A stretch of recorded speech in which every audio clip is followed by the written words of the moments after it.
Skaitinys iš pranašo Agėjo knygos.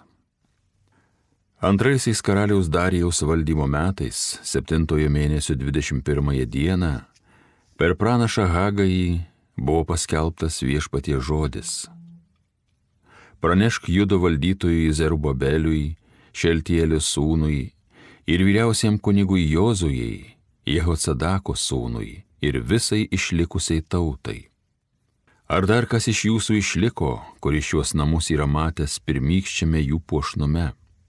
O kaip jie dabar jums atrodo? Ar jie neatrodo jūsų akims kaip niekingi? Taigi drąsos Zerubabeli, tai sako Viešpats. Drąsos vyriausiasis kunigė Jozuje, Jehocadako sūnau. Drąsos visi šalies žmonės, tai sako Viešpats, ir imkitės darbo, juk aš su jumis. Tai kareivijų Viešpaties žodis. Ir mano dvasia pasiliks tarp jūsų, todėl nebijokite. Štai ką sako kareivijų Viešpats. Nedaug praeis laiko ir aš sudrebinsiu dangų ir žemę, jūrą ir sausumą. Aš sukrėsiu tautas ir imšiant plaukti visų tautų brangenybės. Ir šitos namus aš pripildysiu grožio, tai kareivijų Viešpaties žodis. Mano yra sidabras, mano yra ir auksas, tai kareivijų Viešpaties žodis. Didesnis bus šios naujosios šventyklos puošnumas negu senosios, sako kareivijų Viešpats. Ir aš šioje vietoje teiksiu ramybę, tai kareivijų Viešpaties žodis. Tai Dievo žodis.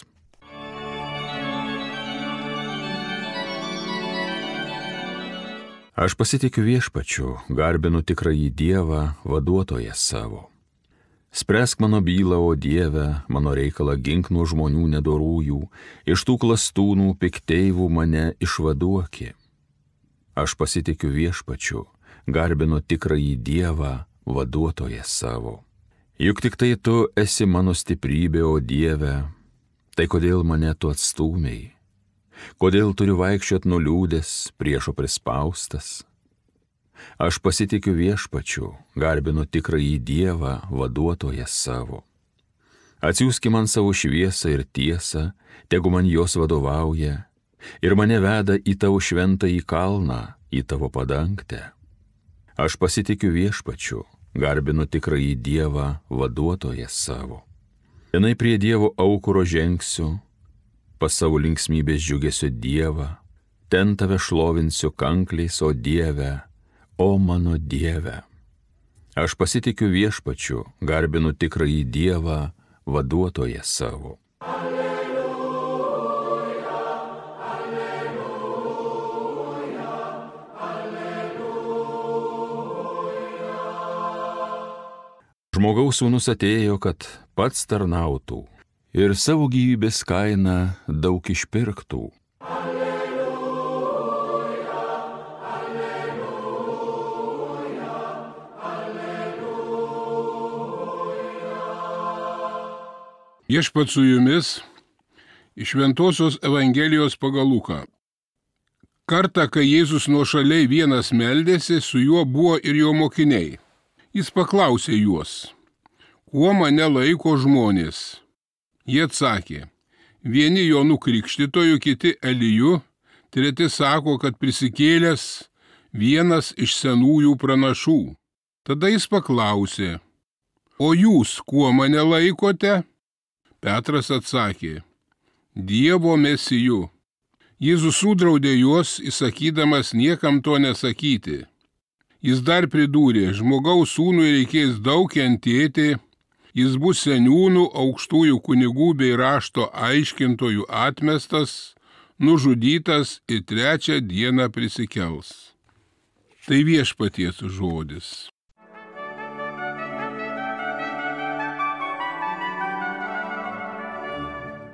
Mieli ir brangus, šiandieninė žmonija, mokslininkai, atranda vis daugiau ir daugiau įvairių atradimų ir išradimų.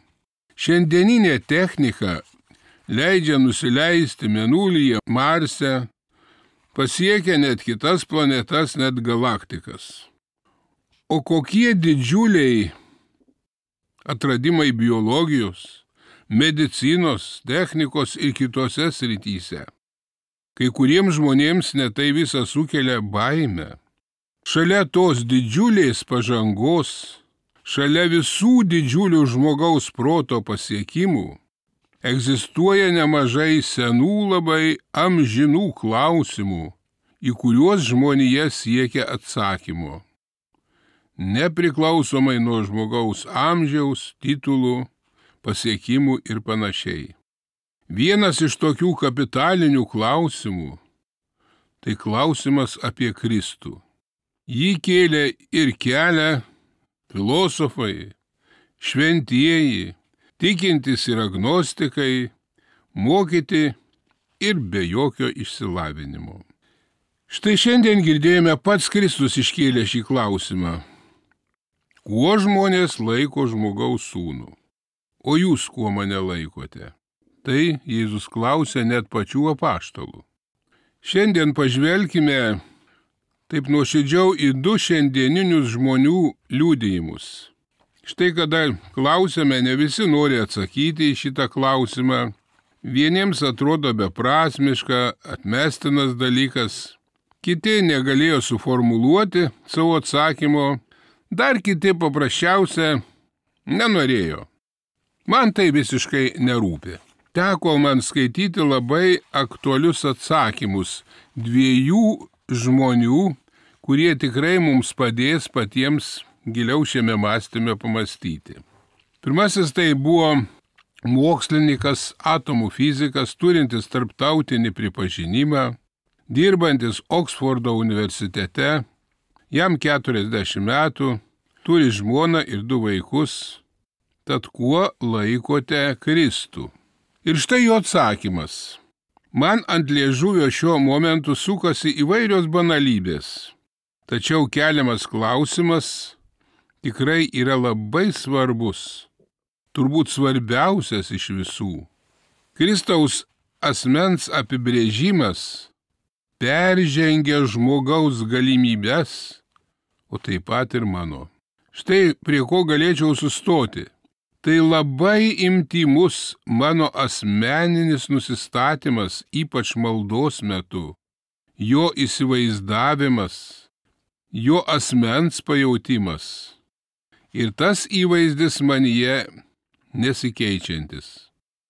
Kristus man galutinė išmintis, švelnumas, atvirumas ir supratimas. Tai kažkas, kuris yra begaliniai diskretiškas iš atžvilgio į mano pasirinkimus, rūpesčius ir žingsnius. Jis žino daug geriau negu aš pats, kurie pasirinkimai yra geri ir taip man norisi įsiklausyti į jo balsą.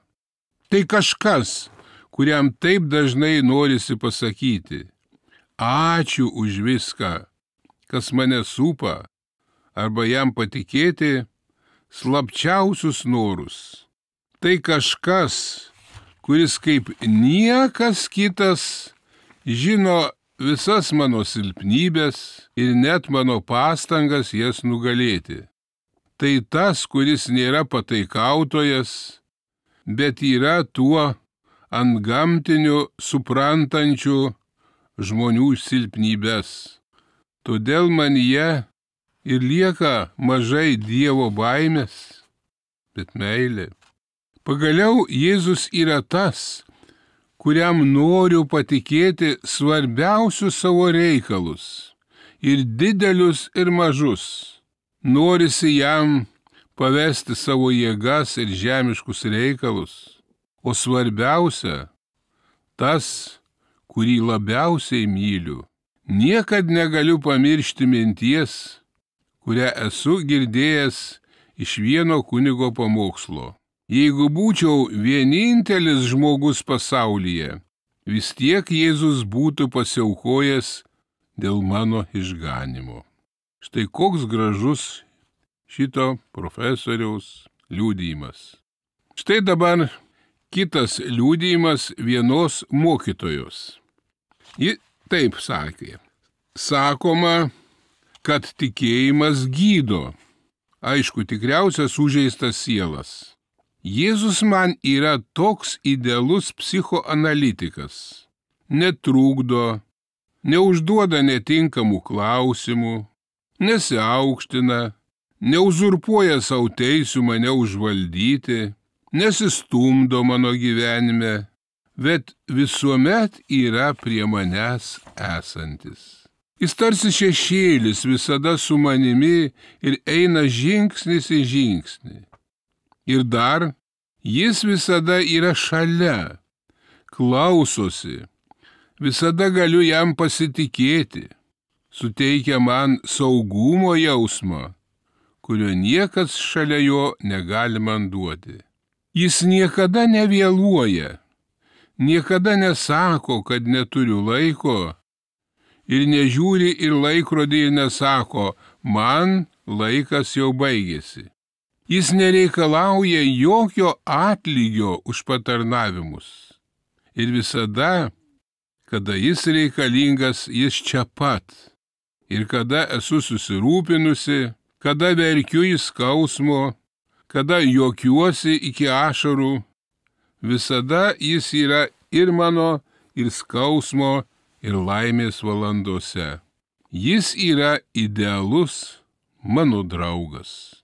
Tai, brangieji, tai dviejų žmonių liudijimai, aišku, galėtume daug jų atrasti. Gal jie atrodo ir ne visai atitinka katekizmo reikalavimus ar vairius teologinius išvedžiojimus, tačiau jie yra labai prasmingi liudijimai žmogaus susitikimo su Jėzumi ir bandymas atsakyti Jėzui į klausimą: o kuo jūs mane laikote? Tad pabandykime savo kiekvienas atsakyti, kas man yra gyvenime Jėzus, kuo aš jį laikau. Jis apie save yra pasakęs: aš esu kelias, tiesa ir gyvenimas. Aš esu prisikėlimas ir gyvenimas, kas tiki mane, nematys mirties per amžius. Aš esu gyvenimo vartai. Aš esu gerasis ganytojas, aš esu gyvenimo duona ir daugeliu dalykų. Todėl viską suvedant ir tų žmonių girdėtas mintis ir savo mintis su Kristaus pasisakymais, tikrai dar kartą pamastykime, kas mano gyvenime yra Kristus. Amen.